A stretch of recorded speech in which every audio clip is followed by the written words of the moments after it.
I always thought that the worst thing was when strangers betrayed you. But no, the worst thing is when those you've built your whole life around betray you. I was 20 when I first realized that I could stand on my own 2 feet. But if it weren't for my mom and dad, I would never have been able to do it. They weren't perfect, of course. Sometimes they were too demanding. Sometimes they were silent when I most wanted to hear, "We're here for you." But when I told them I wanted to leave my small town in Pennsylvania and move to New York, my dad carried my suitcases to the car himself. And my mom? She packed a chicken pie in a container and tucked a note inside. "If you get scared, call me. If you don't, call me anyway." It's been almost 18 years. Now I'm Patricia Alvarez, 38, a leading designer in luxury travel. I create magic for others, those little moments that stay with you forever. I live alone, and I've learned to create comfort for myself, peace, freedom. But the one thing I haven't done yet is thank them, truly, for all those years of support, for never questioning me, even when they didn't understand my choices. And when the chance came, I decided I'm going to do it. A trip to Europe, me, my mom, and my dad. Everything was planned, down to the last detail. Perfect hotels, dreamy restaurants, custom itineraries. 6 months of planning, so they could experience the life they deserve. Only I didn't know that in their minds, I no longer deserved it. And when that call came, my father's voice was calm, as if he were saying something mundane. But it was those words that made me a stranger in the story I had created. I was just frying vegetables when my dad decided to erase me from his story. It was a typical Tuesday: white rice, vegetables, and soy sauce. I knew my mom was at her Bible study meeting, so I was a little surprised to see my dad calling. "Hey, Pat, everything okay?" He usually starts by asking if I've eaten or if I'm working too late. But this time, his voice was a little muffled, and there was a long pause after, "Hello." "Yes, how are you? Did something happen?" I burned my fingers on the frying pan handle, but didn't pull them away. Something in his tone made me feel the same anxiety I felt as a child, when my dad would silently turn off the TV and call me into the living room, because we needed to talk.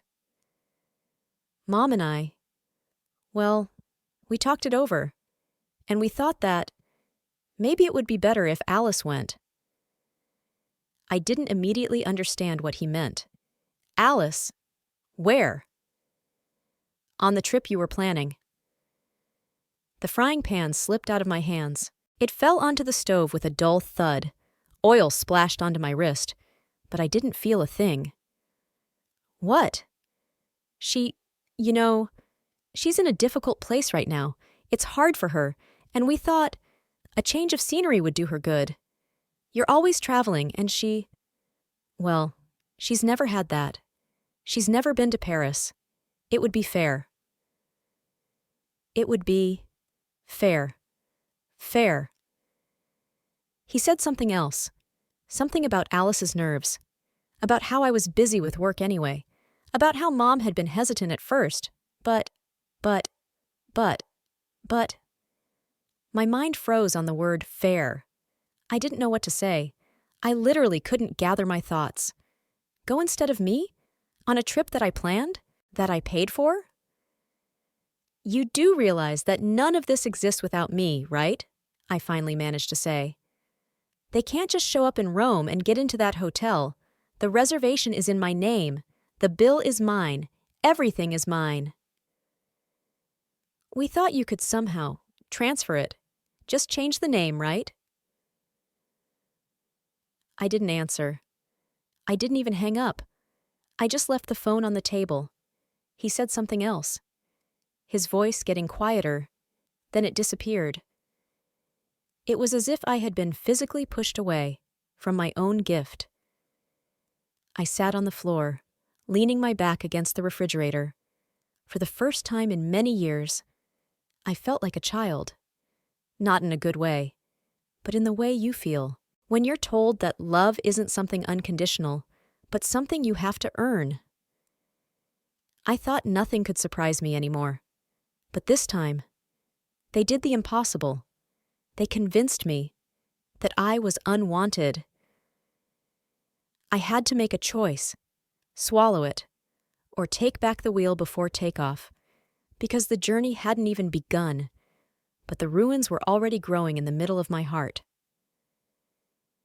For the first time, in many years, I realized that it doesn't matter how much you give if you were never meant to be in the picture. I didn't answer my phone for 3 days. My dad sent short, cautious messages. "I hope you're not upset. It's for Alice. She's going through a difficult time." My mom didn't say anything. That's her style, to stay silent when she's embarrassed, or when she's convinced she hasn't done anything wrong. On the 4th day, I woke up at 5:12 a.m. I sat on the edge of the bed. My head was quiet, calm. It was the kind of calm that comes after a storm, not because the storm is over, but because you're no longer picking up the pieces. I opened my laptop and started. Silence. Coffee. Fingers on the keys. Flight cancellations. Hotels. Delete. Tours. Cancel. Dinners. Cars. Even a personal meeting with a winemaker in Provence that I'd been organizing for 2 weeks. Gone. I canceled every part of the trip. Deliberately. I didn't tell them. I just closed all the doors they had opened, without me. But then, I did something else. I came across one of the itineraries I'd once put together for a client. Greece. Silence. The white coast. The blue sea. The whitewashed houses. Where nothing echoes but your own breathing. And I thought, what if I go? Alone. Without my parents. Without beggars. Without explanations. I booked a new ticket. In my name. Departure. On the same day they were supposed to fly. It wasn't revenge. Not entirely. It was a breath of air I couldn't take with them. And interestingly, for the first time, I didn't feel guilty for breathing. I left them a letter. I printed it out and put it in the mailbox near their house. I will no longer create things that are so easy to erase me from. Let your journey be yours, without me. That same evening, I went to the airport. And you know what? While I was standing in line to check in, my mother called me. For the first time, in a week. I looked at the screen, at her name, familiar, close, almost painful, and I didn't answer. I let the phone ring, and then fall silent. Because if they taught me anything with their actions, it was what silence looks like when it matters. I thought it would be an escape, a way out of the situation. But when I set foot in Athens, I didn't know that it was there I would have to face the truth about everything I had been trying so hard not to see. Greece smells of nothing. It doesn't shout about itself like Paris, and it doesn't roll out red carpets for you like Venice. It just is. I flew into Athens. In the evening, the plane glided through the clouds, and I looked down, white walls like sugar cubes, the dark turquoise sea, and the air, as light as paper, waiting for the first stroke. My hotel was small, terraced, overlooking a deserted bay. The room had only a bed, a chair, a table, and silence so thick you could hide in it. I stayed there for 2 days. I didn't answer any emails, didn't check my work. I just lived. I ate pistachios, read Clarissa Pinkola Estes, and breathed. Sometimes I cried, for no reason, just because I could. On the 3rd day, I went into town. I ordered black coffee and spinach pie at a cafe on the corner. Next to me, a group of tourists from Germany. I listened to their language, understanding nothing, and it was wonderful. No one knew who I was. No one expected anything. From me. I was about to leave when I heard, "Pat?" My heart leapt into my throat. I turned around. A woman, about 55, short blonde hair, blue glasses, Janet. My former colleague. She'd quit 2 years ago, moved to Greece, and opened her own travel studio. "You? Here?" She ran up and hugged me. Her hug was genuine, strong. We talked for an hour. I told her everything, not from the very beginning, but from the moment it started to hurt. She listened. No advice, no sympathy, just presence. "Did you know they were already in Italy?" she asked. "What?" I almost dropped my cup. "I saw a photo on Facebook, just Alice and your parents." She took out her phone and showed me. "Look, that's definitely the restaurant you showed me once, your project." I looked at the photos as if they were of someone else's family. Familiar interiors, familiar dishes. Alice, in a white sundress, smiling. Dad holding a glass of champagne. Mom with a new hairstyle. And there was no place for me.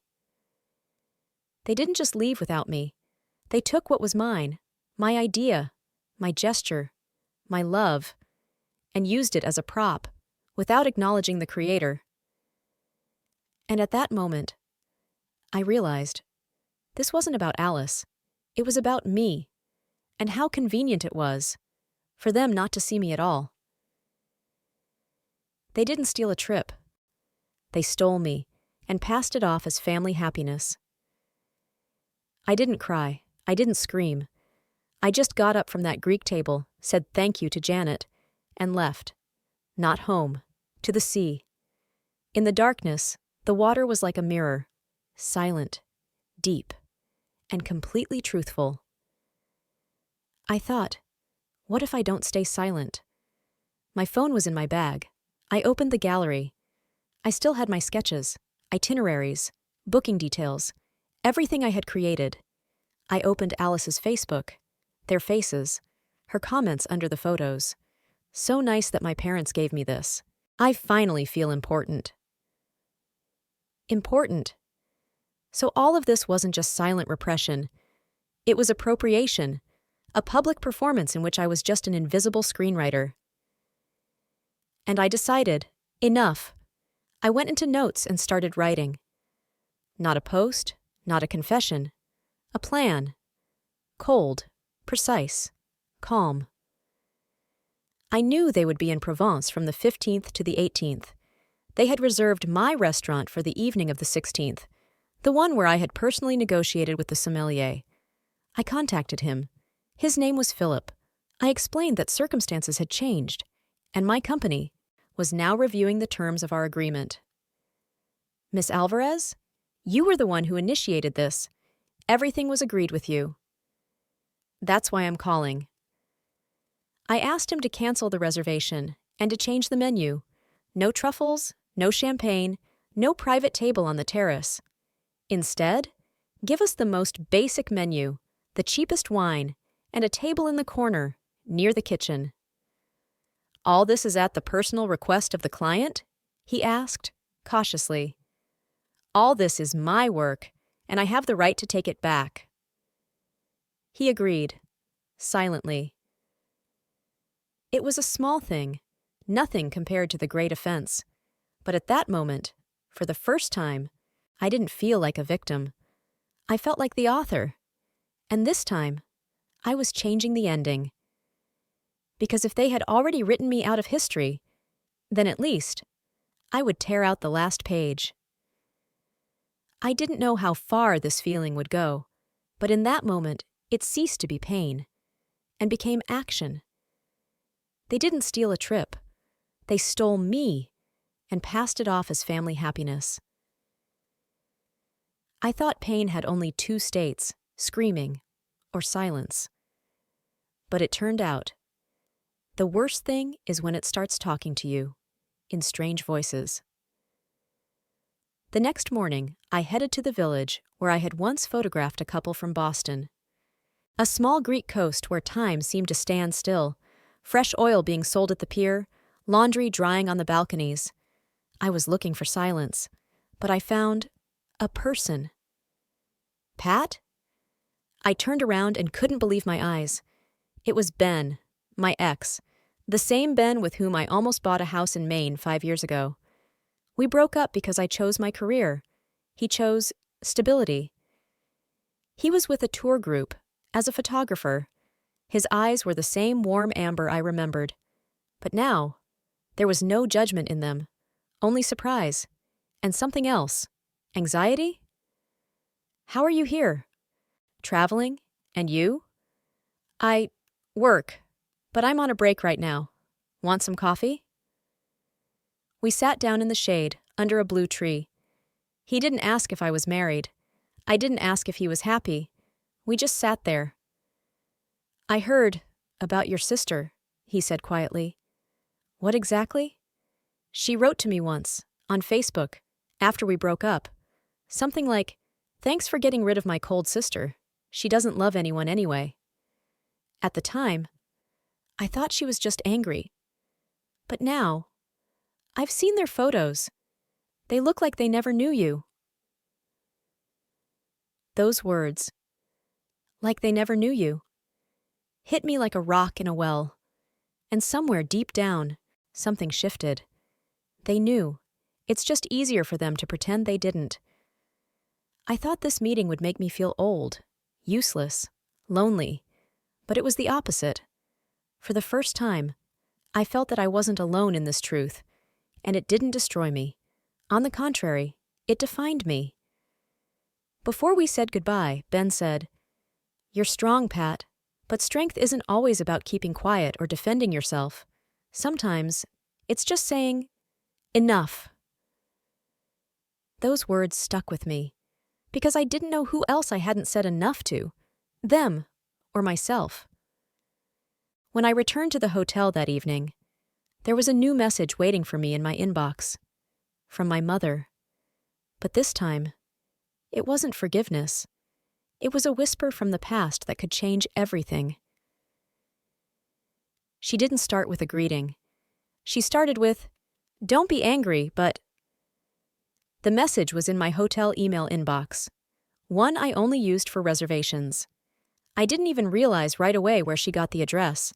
Then I remembered, a long time ago, I had left it as an emergency contact. She had saved it.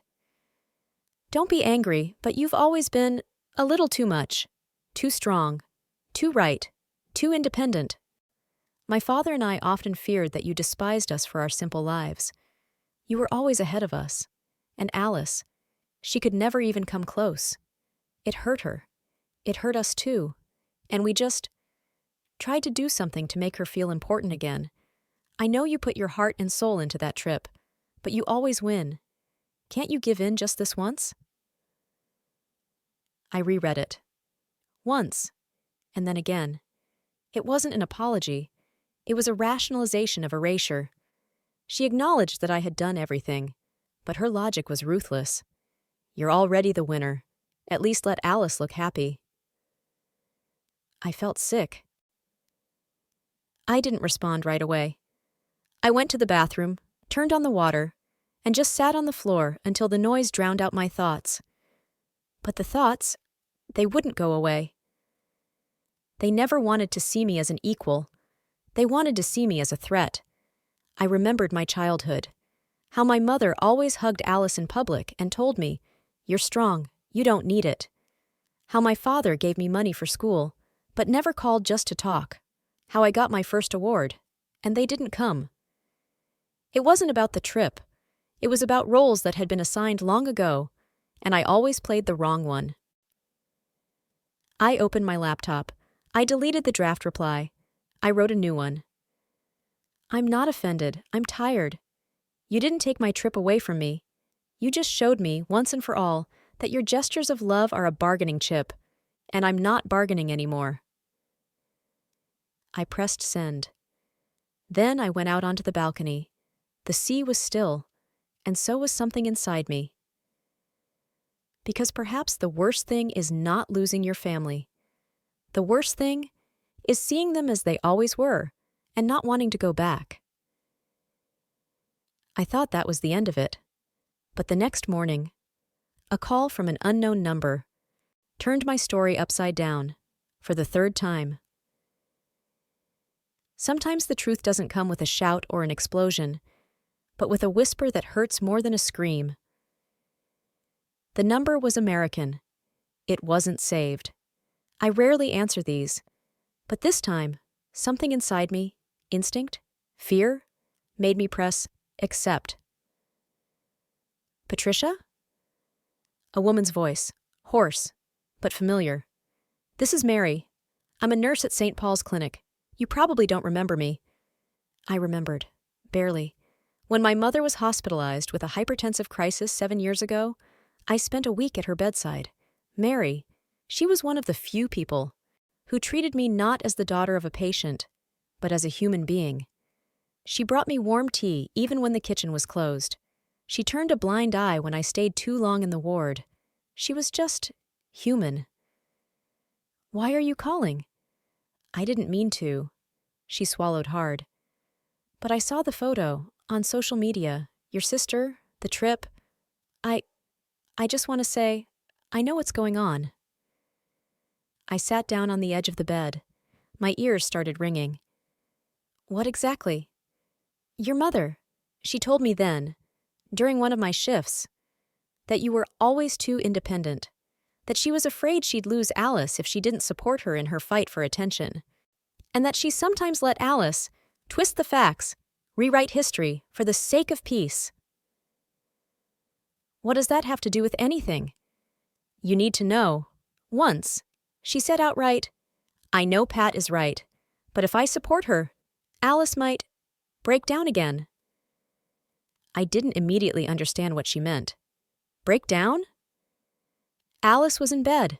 It happened about a year before your mother was hospitalized, after her suicide attempt. Your mother asked me not to tell anyone, not even you. It was like being hit. The air disappeared. I stood in a sea of unfamiliar words, cold, silent, but very alive. They all knew, and they kept quiet, because the truth is dangerous, because love in our family has always been a deal with loyalty. I started, but couldn't continue. I'm not asking you to forgive anything, Mary said. I thought it was time someone told you. The call ended. I just sat there, silent, not crying, just processing. Because the hardest thing isn't forgiving them. The hardest thing is realizing that you've lived half your life without knowing what game everyone's been playing behind your back. And while I was still trying to pick up the pieces, a new message appeared on my phone, from Alice. She wrote one sentence, just one, but it said it all. I knew you would ruin everything. I reread that message like a postcard from another dimension. No, hello. No, let's talk. Not even, how are you? Just a fact, a statement, an accusation hidden behind coldness. I didn't respond. I waited. An hour later, a second message arrived. It was never enough for you. Even when you were number one, you wanted more attention, more gratitude, more control. You couldn't stand that something good happened to me. This was no longer just communication. It was an attack, quiet, calculated, embellished with self-sacrifice. But the third message, it had a different tone. We were sitting in a restaurant and they moved us, and I knew it was you. I beg you, enough. For the first time, there was a crack. For the first time, there was weakness. And you know what? I felt nothing. No victory. No relief. Only fatigue. I sat for a long time, preparing my response. I rewrote it 5 times. But in the end, I sent only one sentence. I didn't ruin your trip. I stopped a show in which I was no longer in the script. Her reaction was immediate. You think you're so strong, but you're just lonely. and you'll stay alone because that's what you want. It was meant to hurt. It was meant to hit where it hurt, but it was true. And for the first time, I didn't run away from that thought. Yes, I am alone, but for the first time, it was my own choice. I went out onto the terrace. The sea was calm. The sky was pastel, like a blurred memory. And suddenly I thought, what if I don't have anything to prove? What if my truth is just to live, without wasting myself on people who only fight for the spotlight when you create it for them? Because maybe the strongest thing is not to win, but to leave and leave the stage empty. The next morning, I woke up and saw a message that changed everything. It was from my father. I didn't know how to talk to you, so I kept quiet for years, but I guess now is the time to try.